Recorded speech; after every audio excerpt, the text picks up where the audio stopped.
She's got long legs and short shorts, but she ain't got no teeth. She wears a red bandana on her head and she smiles so sweet. She'll steal your heart, a very first sight should rip apart your soul. She'll torture your mind and waste your time and drag you down the road, 'cause she's a Jezebel, St Andrews Jezebel, 'cause she's a Jezebel, St Andrews Jezebel. Hey y'all, happy Mardi Gras. You're listening to the St Andrews Jezebel Podcast. My name is Ashley Feller. I'm a third-generation Panama City native. I play music, and I'm also a Floriopolis volunteer. This week, our salty local guest is Jay Rae from the Krewe of St Andrews, and he's here to talk about the 25th annual St Andrews Mardi Gras Festival this weekend. Then, stick around to hear about a few community events happening for the week of February 17th through 23rd. And for our old news segment, we've got an article from the Bay Theater and the Panama Theater from This Week in History in 1935. I want to say thank you to everyone who has been tuning in and all the positive feedback I've been receiving out in the community. If you've been enjoying the podcast and would like to share your support, you can make a one-time donation on our Ko-fi page. I'll make sure to include it in the show notes. Or if you're interested in sponsoring an episode, send me a DM and we can meet. All right, y'all, I've got a great show ahead for y'all. Doing a little something different with the format. Let me know what you think. Sit back, relax, and enjoy the show. The Krewe of St Andrews is celebrating its 25th year of partying with a purpose. Because of the efforts of the Krewe and numerous fundraising events, thousands of dollars have been raised to help fund many human causes for those in need in Bay County. This weekend marks the 25th annual St Andrews Mardi Gras Festival.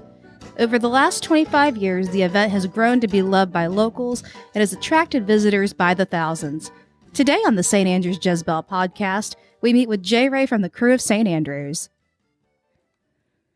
Today we are here with Jay Rae from the Krewe of St Andrews. This year is the silver anniversary for the Krewe of St Andrews for Mardi Gras. How is this year going to be special? This year is unique because we do not have a reigning king and queen this year. We elected to just go forward with a 25th anniversary celebration of the whole Krewe. So all of the past king and queens and all of the past royalty participate in the process, and we have what we used to call our royal float is now being called the 25th anniversary celebration float, and it is being handled by a committee that decorates it in 25th anniversary colors, silver, all sorts of accoutrement. And it's a very beautiful float, and it's going to roll in the parade in about a week and a half. Well, I am excited to see it and to see all the courts on there. And now, the Krewe of St Andrews, for folks that don't know this, they do a lot of fundraising for the community. Could you elaborate on this? Sure, absolutely. From the inception of the Krewe, the concept was to have a good time, but to kind of party with a purpose. And so what we do is we have fundraising events all throughout the year. We start early in the spring, like we have a golf tournament that'll be held in end of March next month. And that funds our scholarship program, which we give scholarships to older students that are trying to go back to finish a degree or get certifications in their particular specialty. We have several committees that have fundraisers, breast cancer awareness in October. One of our committees does that. They raise funds and they partner with other people to give the money to Bay Radiology, who does mammograms for ladies who are underinsured or not insured at all and can't afford to get it. Plus, we raise money in our fish fry, and all of those funds go into a charitable donation pot, so to speak, and we give it to all sorts of places. Margaret K. Lewis School, the Sims Veterans Home over in Callaway, all over Bay County. So it's not just St. Andrews that benefits from it, but right now I think our number is somewhere over $205,000 or $210,000 that we have given back to the community in charitable donations. So we raise money, but we give it right back. That's amazing. Thank y'all so much for all y'all do in that regard. So if somebody is interested in being part of the Krewe, what do they need to know about the process? Well, the application process is fairly straightforward. You must be sponsored by a member in good standing, and you'll fill out an application. The application and your initiation fee, your first year dues will be paid, and then the application will be submitted to the board of directors, who will vote on the yes or no. And that's basically the way you do it. But if you want to find more information about that, you can go to our website, which is standrewsmardigras.com. And St. Andrews Mardi Gras is all one word. And people can learn more about it. And I think there's a membership application form on that in one of the drop-down menus that you can print out and contact the crew and submit your application. What should folks expect from this year's event? Well, it's going to be completely different than last year's event. Since we held Mardi Gras in May last year, in conjunction with an agreement with the city to postpone it due to the COVID concerns, we ended up being in competition with all sorts of other events and festivals that were up and running in May by the springtime, including just the beach itself, because people were here on vacation and they were out at the beach doing the beach thing. This year, with it being in the traditional month of February or early March or whenever the Lenten season falls, we will not be competing with those kinds of things. And it also cut down on our vendors, because our vendors and people that would participate in our festival had commitments they had made in advance and they couldn't get out of those. So I think everybody can expect a full-on, big-time Mardi Gras celebration it's probably bigger and better than we've had in a couple of years. So it's going to be great. That is so exciting because it's one of St. Andrews' most loved events and that many people have dearly missed in the traditional capacity. How much time goes into the costumes and the float construction? A lot of it depends on the float and the float riders and the float captains. Each year, as I think most people do know, that we have a king and a queen and a theme. If the floats want to comport with the theme and change their float, which they can do, it takes a while, weeks or months to reconstruct, repaint. But in some instances, our floats are always, like for instance, we have a pirate float. It's always pirates. So they don't have to change as much as others. But the commitment of upgrading and keeping the floats maintained it's a constant battle. It's just like owning a house. I believe it. You got to clean it. You got to paint it. You got to grease it, oil it, take care of it. But the commitment of all the float riders and the float captains is amazing. If you've ever seen our parade, they do a great job. What's your favorite thing about Mardi Gras in St. Andrews? What I think my favorite thing, or what I'm most proud of, is the way all of the people who live in St. Andrews, the people who own businesses, the merchants, the restaurateurs, everybody just gets behind it. If you go down the street right now, even before the parades are even started, windows are being painted in Mardi Gras Festival colors and themes, masks, and it's just the way the whole community supports it. And it's just fantastic. Yes, it is. And what's the most challenging part of organizing such a large event? Coordinating with the city so we don't conflict with other events, because you have to do it in advance. And because, like I said earlier, the Lenten season moves sometimes, or Mardi Gras be early one year, be late one year. We also have to coordinate with a lot of other Mardi Gras and historical societies that exist all up and down the Panhandle, so we don't conflict with their events, because they like to come and participate with us and we like to reciprocate and participate with them. So I think coordination among all the cities up and down the coast and other organizations within the city, coordinating that so it doesn't conflict. That's the biggest challenge. We have a great festival manager. I'll give a shout out to Chris Fall and his company, Logistics, and they have taken over and done a great job helping us. And I can't say enough about those guys, because without them, this thing would not go off as smooth as it does. And it's a pretty smoothly run event. I love it. So there's actually 3 parades, if I'm right, other than the main parade. Can you tell me about those? Sure. That we went to a 3-day festival event about 2 or 3 years ago. And on the Friday before the main parade, which occurs on Saturday, Friday, February the 18th, will be what we call the Kids Parade. We bring our floats, and other organizations bring their floats. And we have donated beads, and we get the kids on the floats. And we start at St. Andrews School and go down Beck Avenue toward Oaks by the Bay Park. and the kids get to ride and throw beads or little toys or whatever has been provided for them. And it gives them the ability to participate in a Mardi Gras parade. And then the next day, the main parade is on February 19th. It'll stage at Oakland Terrace Park, come down 11th Street to Beck and make the turn, and then go up to St Andrews School to 15th Street, and that'll be the parade route. That's the historical parade route for the main parade. And then on Sunday afternoon, after church, on about 12:30 or 1, we all gather down by Oaks by the Bay Park. And then I think it's 2:30 or 3 o'clock-ish. There's a pet parade. Everybody is welcome to bring their pets, cats, dogs, parrots, whatever you got. Dress them up in Mardi Gras costumes or pirate costumes.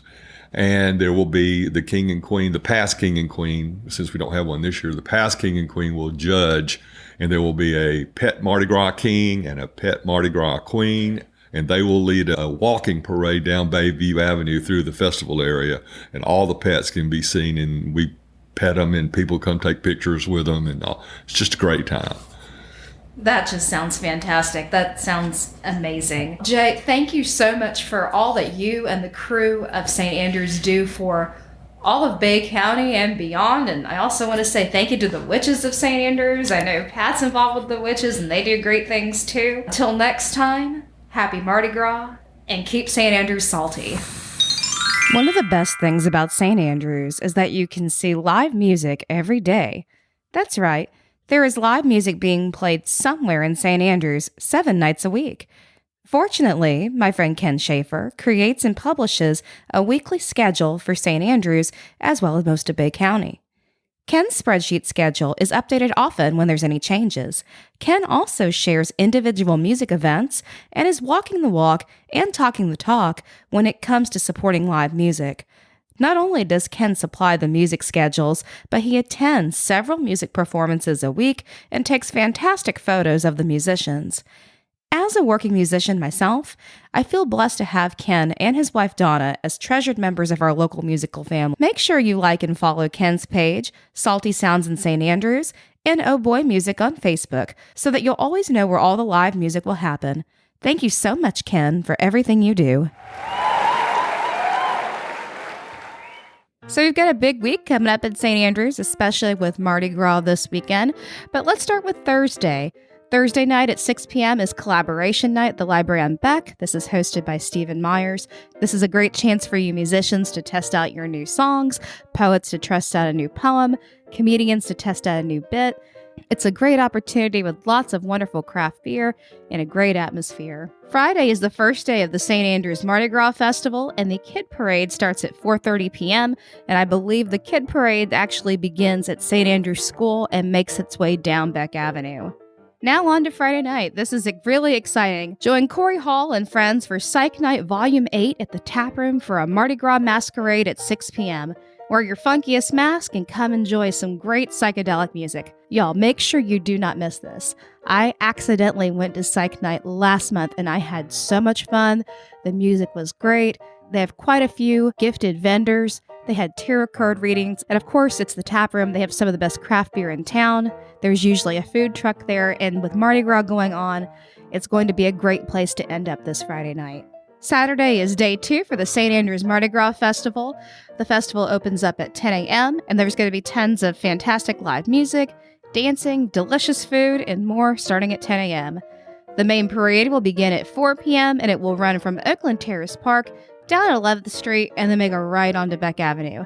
This is not an event to miss. If you've never experienced St. Andrews Mardi Gras, come out for the 25th anniversary celebration. It's going to be a big time. Moving on to Sunday, don't miss the Mardi Gras Pet Parade. Then now we're on to Monday. Monday is Monday Night Little Fest at the Taproom from 6 p.m. This is a great showcase of lots of local musicians. There's craft beer. Sometimes there's a food truck. It's really a great way to spend your Monday and support local live music. Tuesday, they've got trivia at the Taproom, and I think they start at 6 p.m. Wednesday, there's public hours at Floriopolis from noon to 5. All you need to do is show up and paint your masterpiece for the next Art in Public Spaces display, which, by the way, the Art in Public Spaces exhibit on JD's fence was recently changed thanks to the Floriopolis volunteers.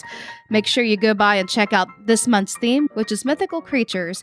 The next fence theme is Paint What You Like, inspired by a song lyric.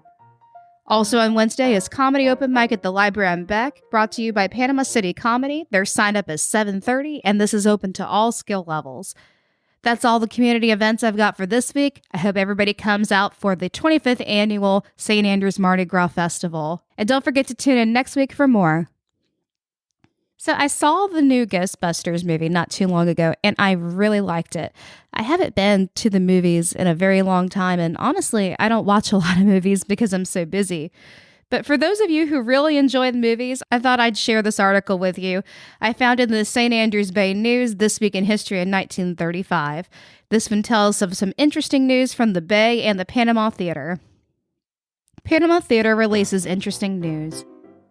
The management of the Panama and Bay Theater have released the news that some of the greatest attractions of the year are scheduled with them for early showing on the screen of the theaters.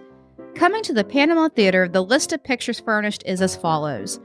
A return engagement of The Count of Monte Cristo, starring Robert Donat, Alyssa Land. White Parade with Loretta Young and John Bowles heading the cast. Bright Eyes, featuring Little Shirley Temple. Little Men, starring Frankie Darro. A Ticket to a Crime, in which Mary Sue Crawford, a local girl, will be seen. County Chairman with Will Rogers. Imagination Life, starring Claudette Colbert. One More Spring with Janet Gaynor, Warner Baxter heading the cast. Good Fairy with Margaret Sullivan and Herbert Marshall. Little Colonel, starring Little Miss Temple and Lionel Barrymore. Life Begins at 40 with Will Rogers. The Bay Theater will also present many wonderful and delightful attractions, some of them as follows. Painted Veil with Herbert Marshall, Greta Garbo and George Brent in the cast, Home on the Range, Jackie Coogan and Randolph Scott, Here Is My Heart, starring Bing Crosby, Sweet Adeline, featuring and starring Irene Dunn, Gilded Lily with Claudette Colbert and Fred McMurray, heading the cast, Devil Dogs of the Air with Jasmine Cagney, Pat O'Brien, and Margaret Lindsay in the cast.